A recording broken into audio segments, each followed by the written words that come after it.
Today I want to talk about my favorite artist, Rachel Whiteread. She was born in London in 1963 and was the first woman to win the Turner Prize in 1993, which is the same year when she did House, her most famous sculpture ever. It was the cast of the inside of the walls of a house that was about to be demolished because the lot was going to become a park. So this was the last standing house, a Victorian house. And she spent 3 months doing it, and it only lived for 3 months, barely. So they tried, there were petitions asking for it to stay there as a permanent public artwork, but it had a very short life. So this is House seen from the side. So her work is very much about memory and absence. And this is the house being destroyed. So here we get a sense that there's a building that was built inside the building, but then also two demolitions, right, of the house itself after she was done doing the cast, but then also the demolition of the sculpture.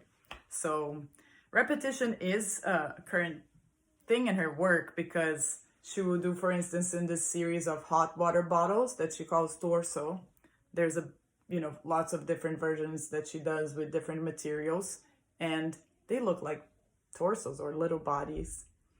And her work is always about, so she says in a beautiful way, she says she wants to preserve the everyday and give authority to more forgotten things, stopping it in time and casting it into something solid.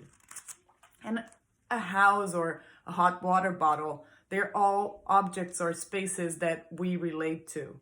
So she says, I investigate people's lives through my work without wanting to know their full stories. Like a doctor, she says. And she's very much influenced by American minimalism. We can think of Bruce Naumann's Space Under a Chair that he did in 1965, or even Carl Landry's floor tiles.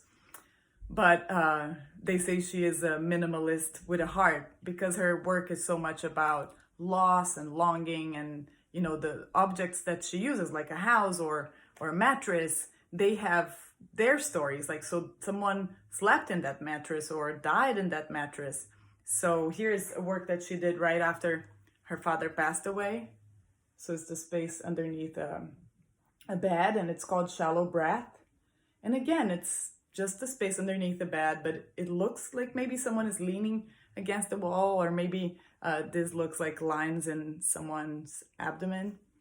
And she was the daughter of an artist. Her dad was a teacher, and her husband is also an artist. And when she occupied the Turbine Hall at the Tate Modern, this is what she did. Also inspired by her mom's passing, she had kept one of the cardboard boxes and that said something like Christmas lights. And then she filled the Turbine Hall with 14,000 casts of cardboard boxes. So I look at her work and think of Gaston Bachelard and his book, The Poetics of Space. And one of the things that he says is that memories of the outside world will never have the same tonality as those of home. And then he also says that the house shelters daydreaming, the house protects the dreamer, and the house allows one to dream in peace. So again, as we are all stuck inside our houses, I think Rachel Whiteread was a nice artist to talk about. Thanks for watching.